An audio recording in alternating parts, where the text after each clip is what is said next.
नमस्ते। नमस्ते या नमस्कार मुख्यतः हिंदुओं द्वारा एक दूसरे से मिलने पर अभिवादन और विनम्रता प्रदर्शित करने हेतु प्रयुक्त शब्द है।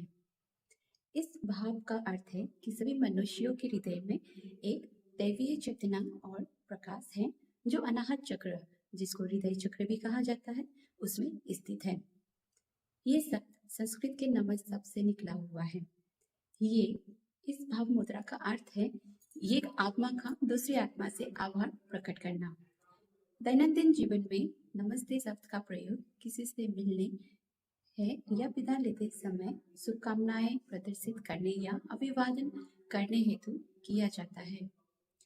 नमस्ते के अतिरिक्त नमस्कार और प्रणाम शब्द का भी प्रयोग किया जाता है। अब हम जानते हैं कि नमस्कार शब्द की उत्पत्ति कैसे हुई। संस्कृत व्याकरण की दृष्टि से इसकी उत्पत्ति इस प्रकार है। नमस्ते मतलब नमः प्लस ते, अर्थात तुम्हारे लिए प्रणाम। संस्कृत में प्रणाम या आदर के लिए नमः अव्यय उपयोग होता है, जैसे सूर्याय नमः, सूर्य के लिए प्रणाम है। इसी प्रकार यहाँ तुम्हारे लिए प्रणाम है के लिए युष्मत् तुम की चतुर्थी विभक्ति का प्रयोग होता है। वैसे तुम्हारे लिए के लिए संस्कृत का सामान्य प्रयोग तुम्भ्यम है, परंतु उसी का वैकल्पिक संक्षिप्त रूप ते भी बहुत प्रयुक्त होता है। यहाँ वही उपयोग हुआ है। अतः नमस्ते का शाब्दिक अर्थ है तुम्हारे लिए प्रणाम। इसे तुमको प्रणाम या तुम्हें प्रणाम भी कहा जा सकता है, परंतु इसका संस्कृत रूप हमेशा तुम्हारे लिए नमः ही रहता है, क्योंकि नमः अव्यय के साथ हमेशा चतुर्थी विभक्ति आती है, ऐसा नियम है। और अब हम जानते हैं नमस्कार करने की विधि को। नमस्ते करने के लिए दोनों हाथों को अनाहत चक्र पर रखा जाता है, आंखें बंद की जाती हैं और सिर को झुकाया जाता है।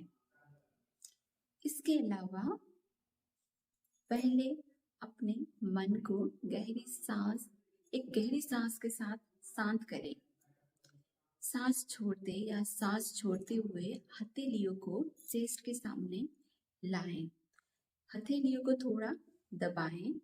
आपकी उंगलियां ऊपर की ओर होनी चाहिए और अंगूठे को छाती से स्पर्श करना चाहिए। कमर से थोड़ा झुकें और उसी समय गर्दन को थोड़ा झुकाएं और फिर नमस्ते कहें। सिर झुकाकर और हाथों को हृदय के पास लाकर भी नमस्ते किया जा सकता है। दूसरी विधि गहरे आदर का सूचक है। और अब हम जानते हैं नमस्ते का भावार्थ। हाथों को हृदय चक्र पर लाकर दैवीय प्रेम का भाव होता है।